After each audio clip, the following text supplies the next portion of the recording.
سب سے پہلے سلطان کا لقب پانے والا محمود غزنوی ہے.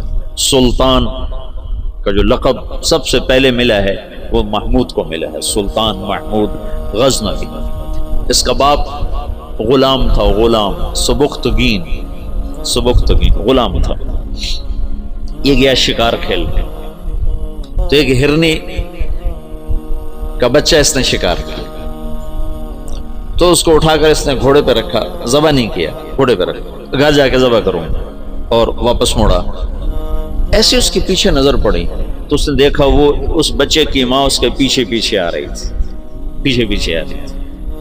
تو اس نے اس کو دیکھا تو اسے ترس آیا، تو اس نے بچے کو چھوڑ دیا. تو بچہ جا کے ماں سے جو ملا تو ہرنی نے تشکرانہ یوں سبکتگین کے آگے یوں سر جھکایا کہ تیری بڑی مہربانی. رات کو سبکتگین نے خواب دیکھا کہ تو نے مخلوق پہ رحم کیا، اس کے صلے میں اللہ نے تیری اولاد کے لیے بادشاہی کا فیصلہ کر دیا. تو سبکتگین نوکر سے ایک صوبے کا گورنر بنا اور محمود غزنوی آدھی سے زیادہ دنیا کا بادشاہ بنا. اور غزنی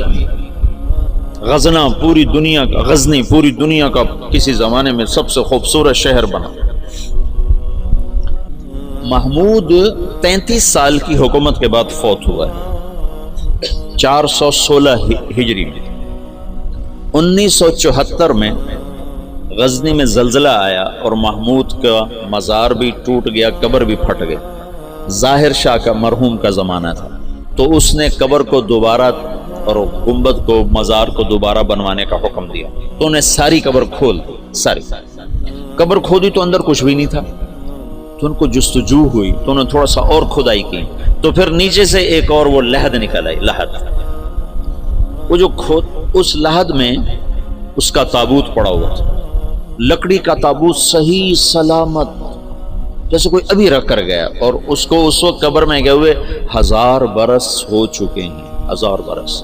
وہ لکڑی سلامت ہے تو ان کو جستجو ہوئی، جب لکڑی سلامت ہے تو اندر پتہ نہیں کیا ہوگا. تو ایک فرانسیسی انجینئر تھا، وہ کھول رہا تو اس نے پیچ کھول کے جب ڈھکن اٹھایا تو بے ہوش ہو کے پیچھے گرا، یوں گرا. تو پیچھے جو مسلمان تھے انہوں نے آگے دیکھا تو محمود اپنے تابوت میں ایسے پڑا تھا جیسے ابھی سویا، اور اس کا سیدھا ہاتھ سینے پر تھا یہاں، اور اس کا کفن یہاں تک ہٹا ہوا تھا، آدھا سینہ اس کا ننگا تھا اور سینے پر ہاتھ تھا، اور ایسے سویا تھا جیسے ابھی کوئی اس کو سلا کر گیا. تو انہیں ہاتھ کو اٹھا کر دیکھا تو نرم گوداز. تو پھر اس کو رکھا، بند کیا، وہاں دوبارہ اس کو دفن کیا. میرے محبوب صلی اللہ علیہ وسلم ایسی زندگی لائے ہیں کہ مسجد کا امام نہیں، 3 بر اعظم کا بادشاہ بھی مرنے کے بعد ایسے اعزاز پا سکتا. شہید بھی نہیں ہے، تبھی موت مرا ہے. ٹی بی ہو گئی تھی، تب تک ٹی بی سے مرا تھا. اور قبر اس پر ایسے فدا ہے کہ اس کے بال کو بھی نہیں اکھیڑا. ایسی زندگی اسلام ہمیں دیتا ہے کہ مر کے بھی زندہ رہ جاؤ.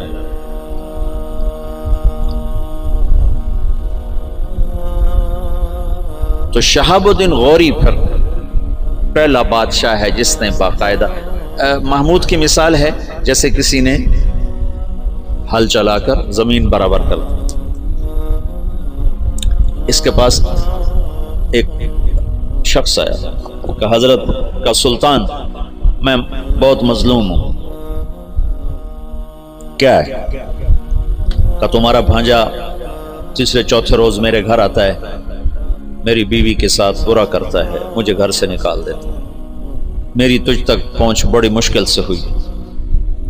تو محمود کا رنگ غصے سے سرخ ہو. اس نے کہا آئندہ جب ایسا واقعہ ہو فوراً میرے پاس آ. اور درباریوں سے کہا یہ شخص جب پہنچے میں سو بھی رہا ہوں تو مجھے اٹھایا جائے. تیسری رات وہ آیا، تیسری رات بھاگتا ہوا.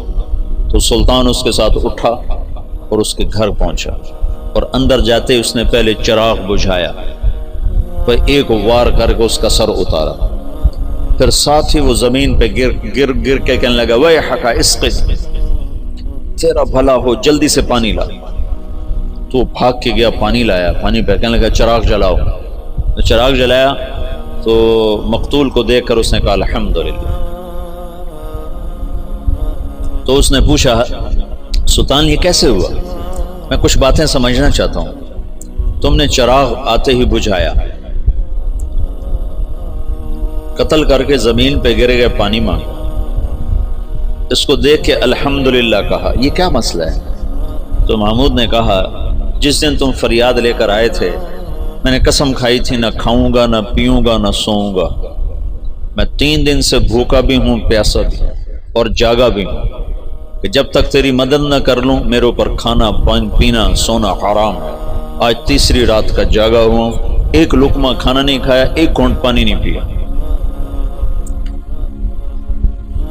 گرا میں اس لیے، پانی میں نے اس لیے، چراغ میں نے اس لیے بجھایا کہ اگر میرا بھانجا ہے تو میری تلوار کہیں کانپ نہ جائے، وار صحیح کرے، اور الحمدللہ میں نے اس لیے کہا کہ یہ میرے خاندان کا بھی نہیں چے جائے کہ میرا بھانجا ہو، یہ تو کوئی میرے نام پہ تمہاری عزت لوٹتا رہا۔ ان صفات پر قبر نے اس کو نگینہ بنا دیا، اس کو کھایا نہیں ہے۔